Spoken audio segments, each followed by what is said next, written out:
What's up, guys, and welcome to another episode of Gamescript. We are looking at another potential shootout in this game tonight on Monday Night Football. We got the Seattle Seahawks versus the New York Giants. The Giants are 1.5-point dogs.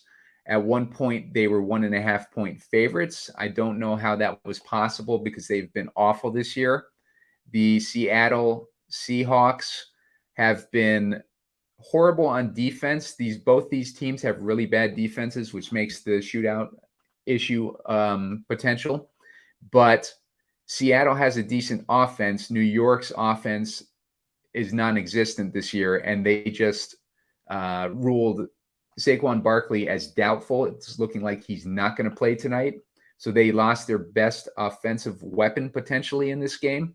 So how is this game so close in the projection from Vegas? Daniel Jones, on top of it, has a 1-12 record in primetime. And New York Giants just aren't equipped to take advantage of the Seattle defense weaknesses. And the Seattle defense is allowed near the most amount of 20-plus yard passes in the league. And New York has among the least amount of 20-plus yard conversions in the league. So it's a tale of two teams here. New York, will they be able to get it together in order to make a run at the Seattle team, or will Seattle just blow them out completely? We'll take a look at that right after this break.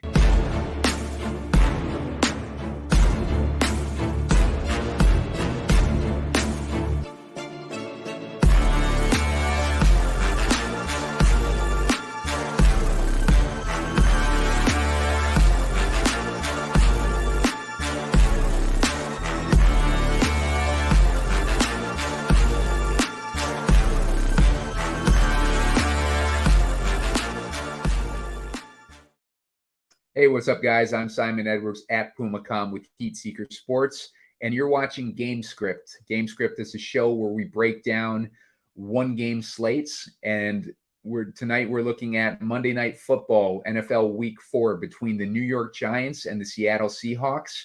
We're going to take a look at some lineups that we could potentially build based on strengths and weaknesses of this matchup.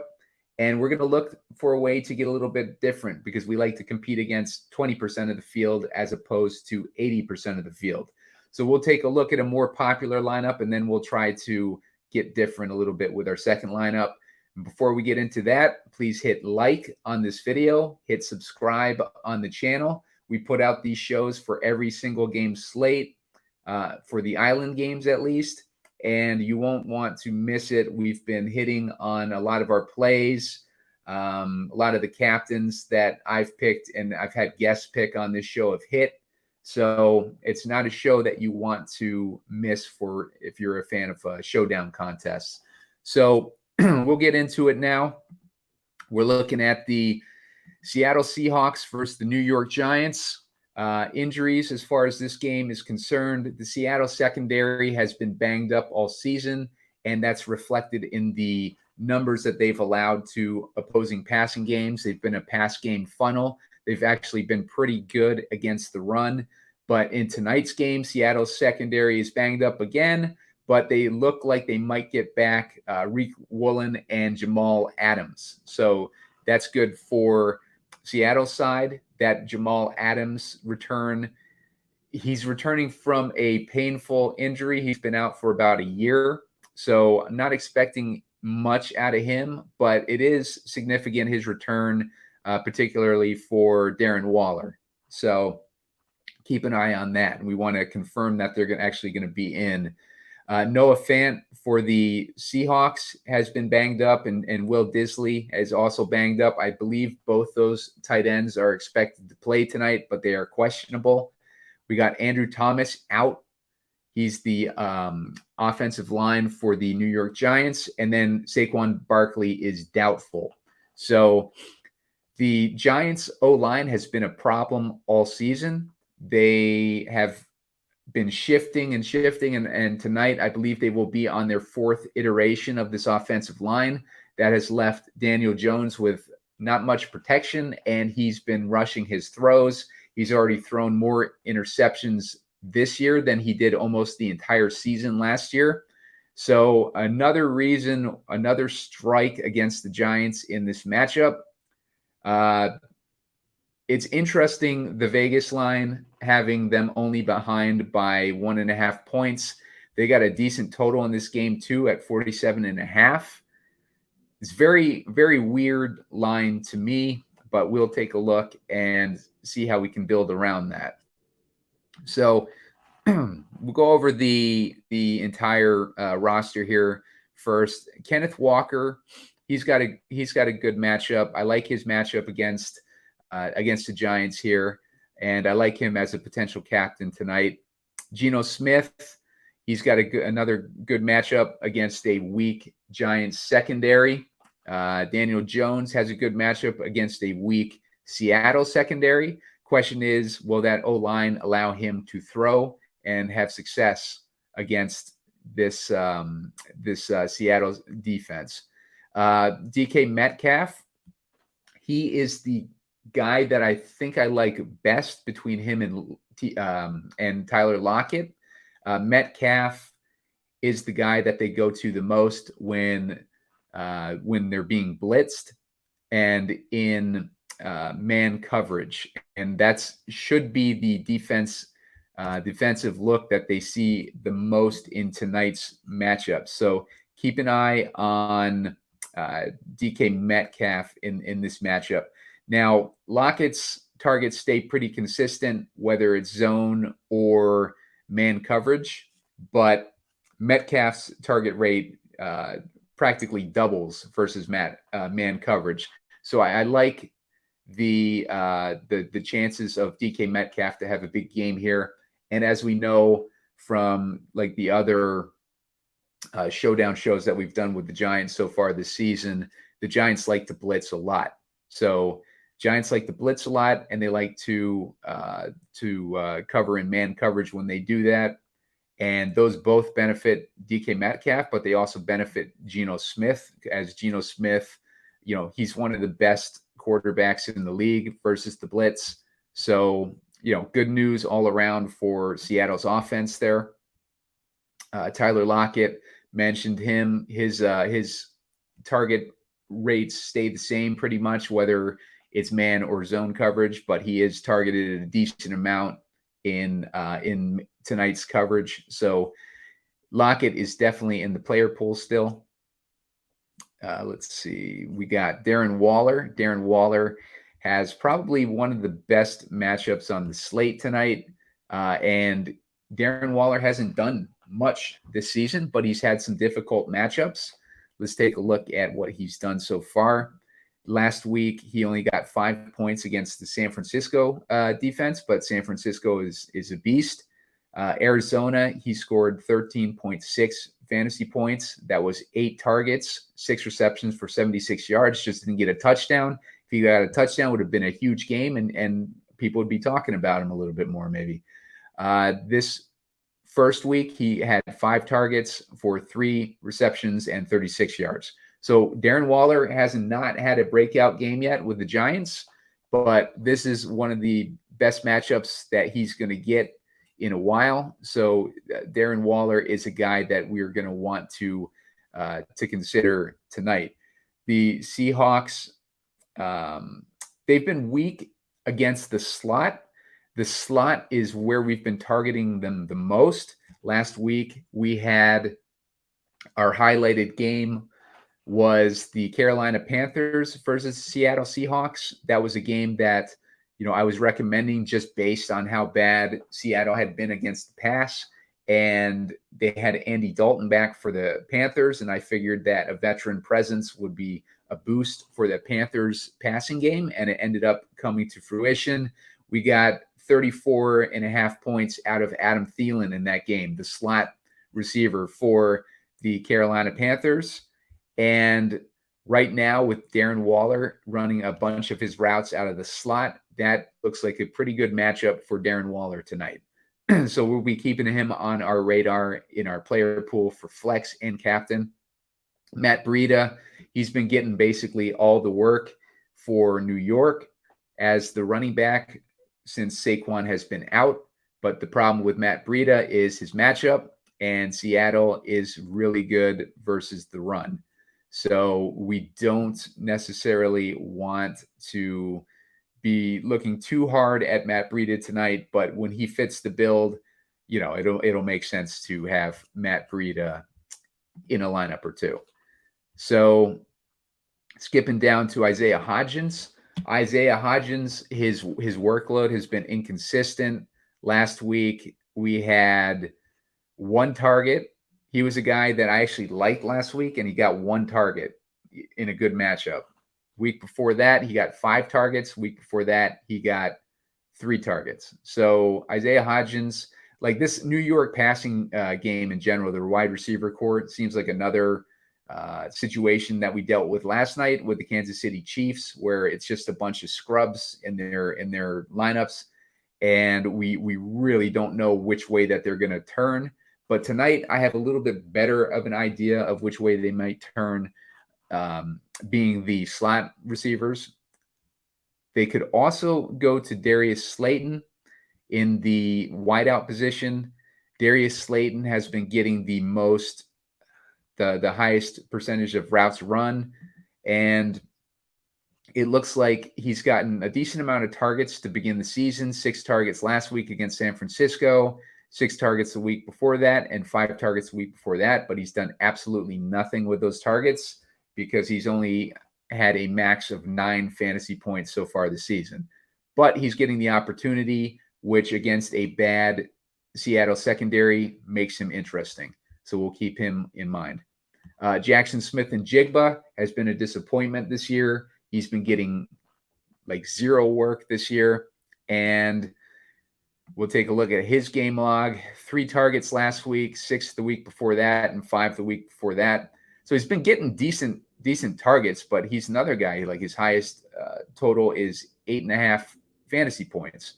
So he hasn't really done too much, but against a bad defense like the Giants, he might have his week to break out. So we'll keep him in our player pool. And, hopefully if we see ownership really low on him, we'll get an opportunity to sprinkle him in a few lineups. And it probably will be low. Brightwell, not really interested there. Brightwell's at a $4,800 salary. That's way too high for a backup on the Giants when Matt Breida's getting all the work. Myers, the kickers, always interested in the kickers. I don't mind the Seattle defense in this game. Seattle's defense is going against a offensive line that cannot protect Daniel Jones, and they're going against a offense that has not been able to find their stride. They have not been able to get the ball more than 20 yards down the field. So Seattle's defense could be interesting if they're able to put enough pressure on Daniel Jones and send him, launching bombs down the field. If Seattle takes a lead, that gives Seattle's defense plenty of opportunity for sacks and interceptions. And the Giants defense, not really interested in the Giants defense. I think that the Seattle side is a little too dangerous on the offense for this Giants defense. And I like Seattle way more than the Giants in this game. I'm struggling to find how the Giants are so close in the spread, but Vegas has their ways, and maybe they know something that the rest of us don't.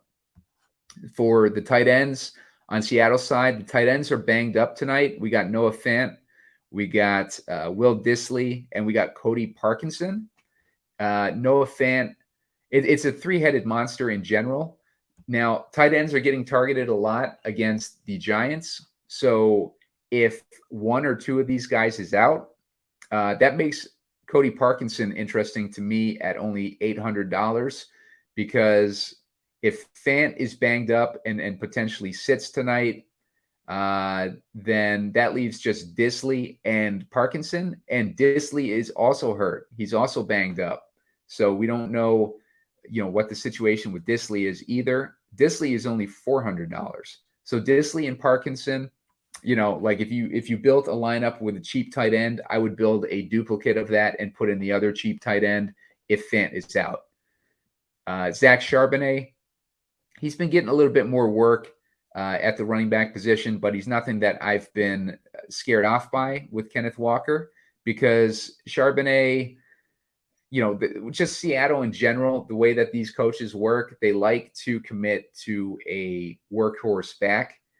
That's kind of been how it was with Chris Carson before Kenneth Walker. And now with Kenneth Walker, they've kind of, seen him in a season as a workhorse back, and he started this season too as a workhorse back. He's gotten all the, the high leverage carries in the red zone and towards the goal line. So Zach Charbonnet, he could get an opportunity here or there. He's had 9 attempts last week against Carolina, 4 versus Detroit, and 3 the week before that against the Rams.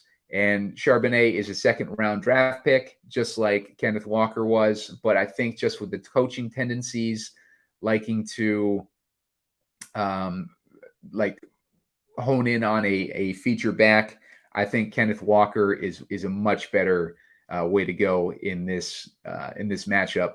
And then on top of it, Kenneth Walker has been getting more work in the passing game. We see that Charbonnet got 2 targets last week and 2 targets the week prior to that. Let's take a look at what Kenneth Walker did. Kenneth Walker last week got 3 targets last week. He got 2 the week before that, and he got 5 targets in week 1. A big concern with Kenneth Walker among fantasy analysts was his usage in the passing game. And this year, we're seeing him used a lot more in the passing game than he was last year. We started to see signs of it last year, but now we're seeing, outright evidence that he's being used in the passing game this year. So I like Kenneth Walker. Zach Charbonnet, not too high on him, and he's at a $3,400 salary. So if you need salary relief and you have a lineup where you can't get Kenneth Walker in there, I think that makes sense for Zach Charbonnet. Wan'Dale Robinson is the guy I like tonight. He's only at a $3,000 salary, and Seattle is susceptible to the slot receivers. As we mentioned with Darren Waller, we got Wan'Dale Robinson running the majority of his routes in the slot. He's only $3,000. He came back last week, and he ended up getting a decent amount of targets. He got 5 targets last week. He only played something like 30% of the routes, but he got 5 targets on the routes that he did play. That tells me Daniel Jones wants to throw to this dude. And he only put up 6 points with that, but we get a much better matchup against Seattle tonight than we had against San Francisco last week. So I like Wan'Dale Robinson a lot tonight. The hope is that he's going to take a huge chunk of this slot routes away from Paris Campbell, who's been the primary slot receiver while Wan'Dale was hurt. Last week, Paris Campbell got 6 targets, 6 receptions on 6 targets. He got 6 targets the week prior to that, and he got 4 targets in week 1. Hasn't done anything with it. Same story with all these Giants receivers. They just suck. They just don't put up any fantasy points so far. This is the matchup for them to do that, though. We got to be conscious of them when we're building our lineups. We want to make sure that we're getting, a pass catcher from the Giants in our lineups, but we want to make sure that we're not getting too many pass catchers from the Giants in our lineups. If we go down further, Jalen Hyatt is another Giant that is interesting, but we went all in on him. I went all in on him last week, and he did nothing. He did literally nothing.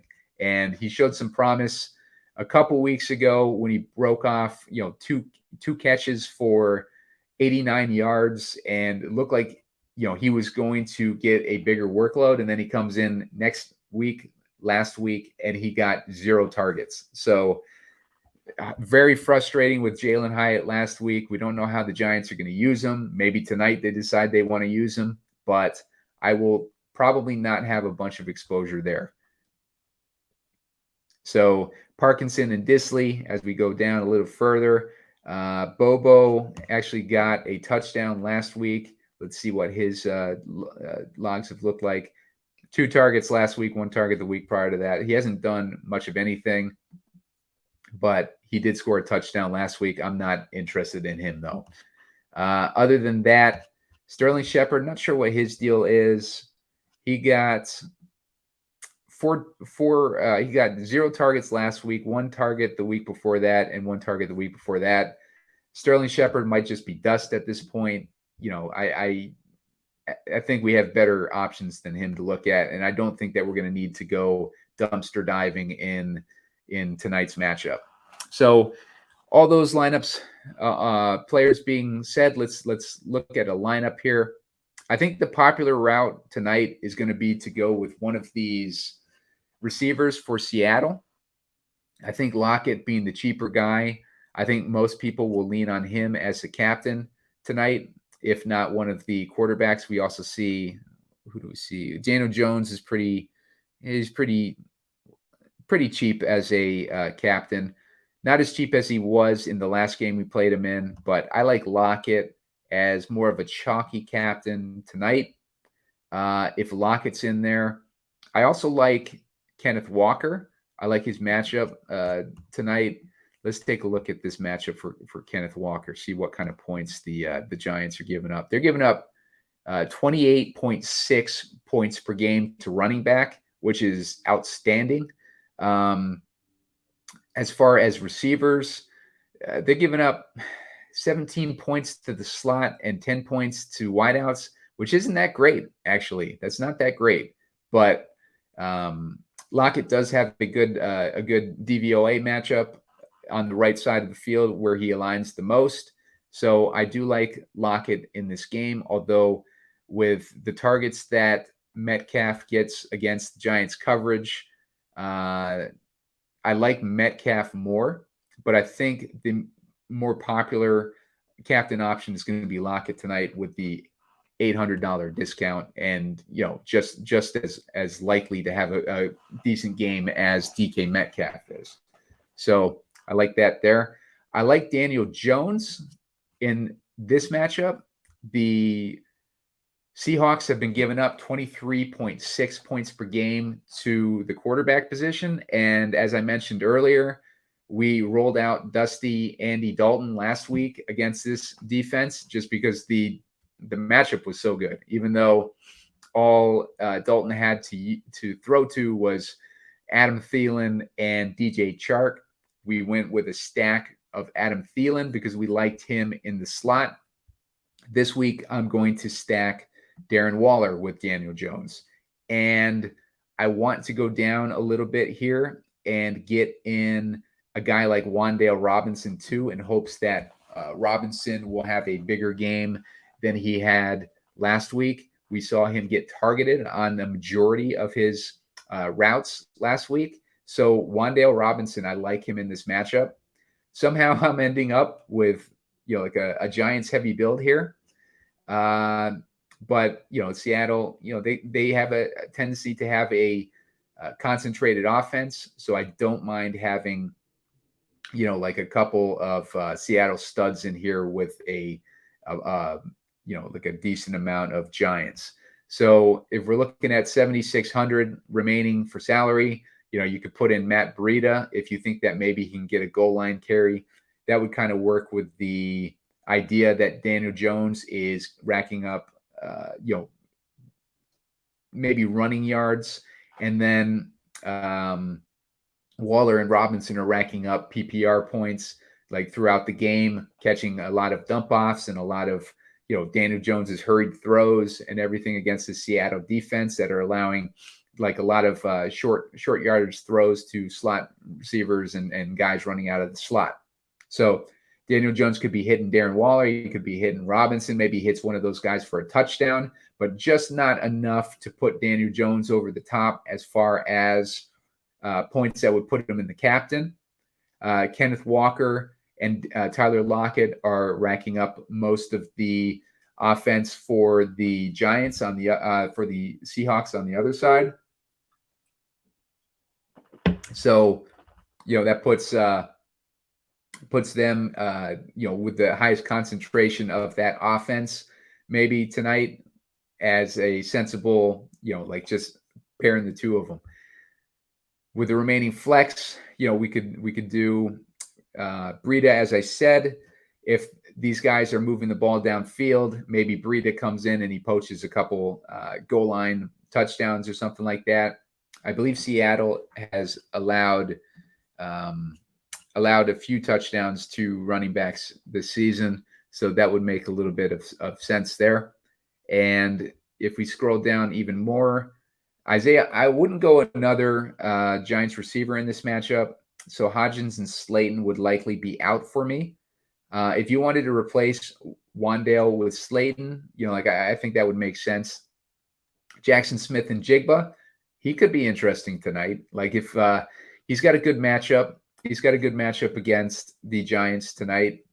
Giants are allowing about 17 points per game to the slot. By the way, the Seahawks are allowing 37 points a game out of the slot. So that number was inflated by Adam Thielen last week, who scored about 34 points. But prior weeks to that are what led us to start Adam Thielen last week to begin with. So Seattle has been bad against the slot all year. So very interesting there for those slot receivers on the Giants side. But the Seattle slot receiver, Jackson Smith and Jigba, has, almost a better matchup than DK Metcalf and Tyler Lockett do. Lockett runs a lot more of his routes out of the slot than Metcalf. It looks like 35% of Lockett's routes are out of the slot versus 19 for DK Metcalf.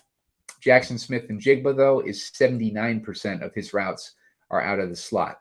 So that makes Smith and Jigba a prime candidate to have a breakout game here tonight and would give us another Seahawk. I think if you want to have a little bit different in your lineups, you got to go 4-2 either way with the Seahawks or the Giants. I believe ETR put out an estimate that they have around the same projected ownership. So, 4-2 builds are going to be probably the way to go to get different tonight.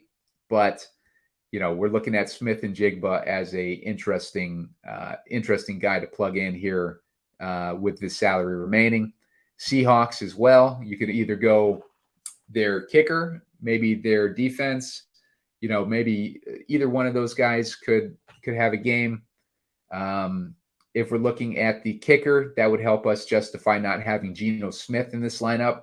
If Geno, maybe he only throws like one touchdown to Lockett and it's a long one, but Lockett's racking up, PPR all game. And then Kenneth Walker comes in there and poaches a couple touchdowns. And then on top of that, you got the kicker of the Seattle side is, taking away some of those touchdown opportunities from Geno Smith. So that makes a lot of sense to have a kicker in there. The defense would make a lot of sense too. Maybe they've intercepted a couple balls from Daniel Jones, and maybe a pick six is in there. So that would make sense to have the Seahawks defense in this build as well. Graham Gano makes sense too. That would give you that 4-2 build. Giants defense, I'm not going Giants defense tonight, probably. Charbonnet, he'd be interesting in this build as well. But, you don't want to leave too much salary on the table, I don't think, in this game, just because the best guys are all going to be above Noah Fant here for the most part, apart from maybe Jalen Hyatt if you wanted to take a shot at him in a large field GPP. Or our guy, Wandale Robinson, who I think is going to have a big game tonight regardless. So let's clear it out. Let's go with a different build. I like Kenneth Walker in this matchup tonight. I'm going to put him in the captain. His ownership is projected lower than those two receivers for Seattle. So I like Kenneth Walker as a, quote unquote contrarian way to approach this. So if we get Kenneth Walker in there, maybe we put him with Metcalf too. Had Lockett in the last lineup, but let's put Metcalf in this one. Although it might make, you know what, it might make more sense to have Lockett in this build, because I think if Metcalf has a bigger game than Lockett, then you want Metcalf in the captain. So let's put Lockett in this build. Let's give them Daniel Jones. We're going to put Daniel Jones again with Waller and add in that Wan'Dale Robinson that we like. That's 6,200. That gives you options too, if you wanted to go with something like Jackson Smith and Jigba in this one. That makes sense. You know, same guys as I mentioned in the last one. Smith and Jigba makes sense in a build like this. If he's taking targets away from Lockett and Metcalf, that would justify Lockett and Metcalf not being in the captain, and it'd be a good pivot from everybody who's putting Lockett and Metcalf in the captain in their builds. And we also got Myers, and again, as an opportunity. Myers taking away those red zone opportunities from Geno Smith to throw touchdowns makes a lot of sense. Obviously, we always get correlation with the defense and the running back, so the Seahawks make a lot of sense. And then, you know, like I think beyond that, you know, maybe I wouldn't play Zach Charbonnet with Kenneth Walker in captain, because it means obviously that he's taking work in that passing game, or the he's taking maybe like a high value touch away from Walker, and we don't want that. Paris Campbell, you know, we already got Wan'Dale in there. You could probably mix and match Paris Campbell and Wan'Dale. If you wanted to try to get Breida in there, for example, if you took out Wan'Dale Robinson and you put in Paris Campbell, that would leave you with enough money to put in Matt Breida if you wanted to go there with a 4-2 build for the Giants. But, you know, plenty of opportunity there. Again, hit the like button on this video, subscribe to the channel. I'll put out a short a little bit later on today. If we get enough likes, give us 15 likes today. I went with 20 yesterday, and you know, I was pushing it because I'm really not getting the number of audience at the beginning of the season. It takes a lot of producing content to start getting an audience to build, and any engagement helps out, helps it make give me incentive to keep producing these shows if you like them, if they've helped you with maybe, you know, figuring out some lineup builds on these slates, or at least giving you nuggets when I go through all the different players and everything. Hopefully it's helped people. Like, we've had a lot of hits, especially with some of these sloppy shootouts that I've been projecting. The ones that I projected yesterday all hit for the most part. We got Justin Fields in the Bears versus Broncos game. That entire game shot out, and I was recommending to stack it in my video on Saturday. I also recommended stacking that Indy Los Angeles game, and that one went off too. So had some good success there. Nailed the London game for the most part, at least getting the pieces right. Didn't quite have the captain, but, you know, if you were listening to the rundown of the individual players, then you could have pieced together a winning lineup there. But for the most part, yesterday was profitable with the showdown, especially. Last night's game, I projected that the Jets defense would show up against the Kansas City Chiefs, and they did. They just didn't get that pick six that we needed. And Kelsey was shut down, though, regardless, which is what I was kind of going for in my alternative lineup that I built. So hit the like, hit the subscribe, and if we get up to 15 likes on this show, I'll end up doing a short video later on today in the YouTube Shorts or on TikTok, wherever you happen to be watching. All right, guys, good luck, everybody.